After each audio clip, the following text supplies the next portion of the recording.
Greetings, back again. And we are not talking about this. This is just here so that my camera will focus when I turn it on. And we are talking about this. This is my new Sailor pen. This is a brand new box. I have not opened this, and we will slide it out together.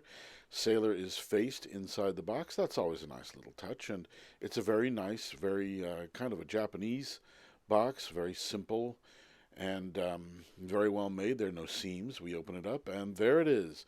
It's always a little anticlimactic when we open these up, but here's the pen. It's in a little plastic case with medium fine sticker on it. It says Sailor on the back. It's got nice cushions. And so voila, there it is. And let's see what's behind door number 2. And we have the piston converter, which is not in the pen. And then we have a cartridge for the pen. And then we've got this little cardboard thing that's got a hologram on it for authenticity. Always good to authenticate what we've got. So we're done with this. We can just set this aside, and let's take a look at the pen. It's in this plastic bag that is sealed at both ends. It's not open on either end. So one way to know that the pen has never been tampered with since it left Japan. And we can simply slice this open. This is not that typical vellum that tears really easily. This is more of a stretchy plastic, so we've got to kind of pull it open, and then out pops our pen. Now this is a Pro Gear Mojito. This is the standard Mojito with a rhodium finish, and we open it up and we can see that it's got the standard large nib, 1911 large style 21 karat medium fine nib on it. I like these pens a lot. You can see that the cap is thick, so you don't have to worry about it cracking too much on the threads, even though the threads thread up inside beyond the edge. But it threads up very nicely, and we can feel that cap. We can feel the top of the section making contact right here with the inner cap to keep the nib moist so it doesn't dry out. But you can see the nib doesn't line up with the clip, and unfortunately this is a 1.5 turn pen to be able to get the cap off, so I'm afraid that that nib will never line up, not unless I pull it out and realign it myself manually, but that's fine. It's not a big deal, at least not to me. Some people don't like that. The Sailor logo on the cap, on the end finial, does line up with the clip quite nicely. So let's take a look at the converter. This is the standard Sailor converter. Doesn't really hold a lot of ink, but they do a good job, and for me, I don't need a lot of ink. I don't do a lot of writing with this. I tend to do mostly drawing with my pens. So it's got enough. It says right here, cartridge converter. So we can set that aside too.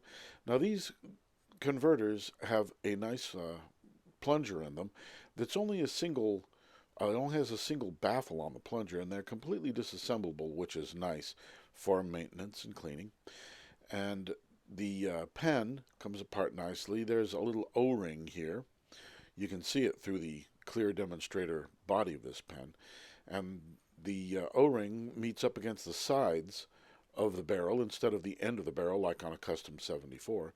Now, in the end of the converter, it's kind of a softer plastic, like a little plastic tube that's set inside of the more rigid clear plastic that the cartridge converter is actually made out of. So this is harder than the ends, so it gets a nice positive seal. You can feel that it really grips on there nicely. And then you can just put the barrel back on. The barrel is crystal clear, but filled with these shimmery little particles like a fresh mojito glimmering in the tropical sunshine. The finials and the grip section plastic are made out of this translucent green. They have no shimmer, and the anchor is aligned with the clip. And the cap posts very nicely on the end of the pen. The end finial goes up into the inner liner and holds it really very securely. The pen feels very balanced, either posted or unposted, though I prefer it unposted. And the pen seals up very nicely. We can make a size comparison with my Platinum Century, and I can see that the Century and the Pro Gear are really about the same width. Not much difference. The only thing really in length even is just the caps. And if we compare that to my Sailor Pirate's Life 1911 standard, you can see that they are about the same length and barrel where the finials are, but the Sailor is the Pirate's Life is a little thinner. This is a Pilot 823. It's the longest of the three, but again about the same width as both the Century and the Pro Gear. So if we take the Sailor, two Sailor pens, we'll place them on the Great Wave. We can take a look at them together. The Pirate's Life is now on top. It's a Sailor Standard, and then, of course, this is a Pro Gear Standard. So this is a little narrower, and the Pro Gear is a little thicker. The nib is a little longer up inside of the cap, and this is the 14 karat medium fine gold nib. This is a 21 karat two-tone medium fine nib. You can see the tines are a little bit longer, but this nib is also a little harder and it has less give because of the length of those 21 karat tines on the Pro Gear, as well as being softer material. You can see that it just has a little more give, and I can see those tines opening up just a little bit. What kind of line variation that'll give us, I'm not quite sure yet. We'll have to find out and ink up this pen, which we will do right now. So before I do that, I'm going to put the pen back in the cap because you don't want it rolling off your desk. And let's get that ink. So this is an unboxing as well. This is Platinum ink. This is a blue. It's pigmented ink. I know, don't use pigmented ink in a pen. I've heard that many times for many, many decades. I've never had any trouble. These pens are completely disassemblable. You can take the nib sections apart.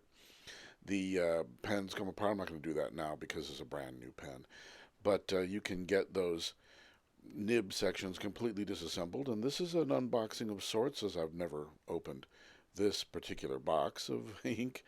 But the pigmented ink, you always want to agitate the ink a little bit to make sure there's not too much sediment on the bottom, because sometimes the microparticles will collect there. And when you open your cap, you're always going to have bubbles. When you do, you want to try to make sure those bubbles are going to not spatter out. So I like to take the pen and make sure that that cartridge converter works well, and always remember to post your barrel so it doesn't roll off your desk, and make sure that the converter moves easily. Feel the function, and then I'm going to pop some of these bubbles with the cap on top, because if you just let them pop, they'll spatter on you and the bubbles will splash. So let's give this a go, and we're not going to get a full draw on the very first time that we try. There's always a big air bubble, so especially on a new pen. So we'll draw the ink off slowly and try to get it to flow down into the veins of the feed that are hidden inside of the section, and we'll agitate it a little bit by turning the piston. And then I like to close the piston up to try to get the air out, watching for bubbles until the ink begins to pool. Once it begins to pool, we can put it back and we can do it again. And the air bubble inside of a new pen is always a little bigger, and sometimes it takes multiple passes, because those veins on the inside, the fins on the inside of the feed, are completely dry, that are hidden inside the section. We can see here we got a pretty good fill on that draw. So I always like to take my time to let that ink run off the top of the nib and off of the fins of the feed.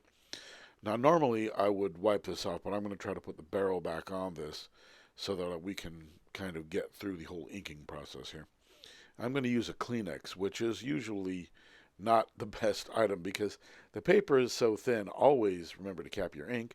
The paper is so thin that it'll get all over your fingers anyway, and it also tends to tear. Like you can pinch it between the barrel and the nib section, so that can always be a problem. We can see that we're getting a pretty good line of ink out of this, and so I think we are now ready to draw. I didn't really get too much on my fingers, so let's cap this pen up, and I will then go in and get a book to draw on. You can see that the nib is inside this clear section. That's going to get all muckied up by spatter over time. And I'm going to find an empty page to be able to draw on. And we'll try writing with this. Normally I would not do this with a brand new pen. I would clean the pen, rinse it out a little bit. But I'm feeling a little eager today, so let's get a blotter up and get to writing with this Mojito Pro Gear. And I am going to take the liberty of speeding this up because we don't need to see me writing terribly slow. So let's find out what the differences are between the medium fine 21 karat and the medium fine 14 karat. And this is our first writing experience with this pen. The first lines I'll ever write with this 21 karat gold nib Sailor Pro Gear. And let's compare that to the Pirate's Life, yar, me Pirate's Life pen. Not the first lines I've ever written with me Pirate's Life, arr. So, not a very good pirate. All right. But we at least get to see what the line variation is. My experience with Sailor nibs is that between the different lines of pens, the line width is very uniform, even though you're changing the size of the nib from the large to from the 21 karat to the 14 karat. I have not really noticed a big difference between line. Although there is a difference in flexibility, you can see when I do these classic kind of wheat patterns. And the 21 karat nib is a little more springy and softer. Is this a king of pens? No, it is the Mojito, what the king might have had to drink. A little clear rum, some lime juice, some simple syrup, basically sugar. Mix it with a couple of ice cubes, strain it out, add club soda, and you've got a refreshing Mojito pen that I'm looking forward to drawing with in the future. And we've got to put some mint leaves in here because, well, you've got to muddle your mint. And that's always the slowest process, and no one ever likes doing it, so oftentimes they won't even keep mint around in a bar because they don't want to muddle the mint. But that's it. So, thanks for watching.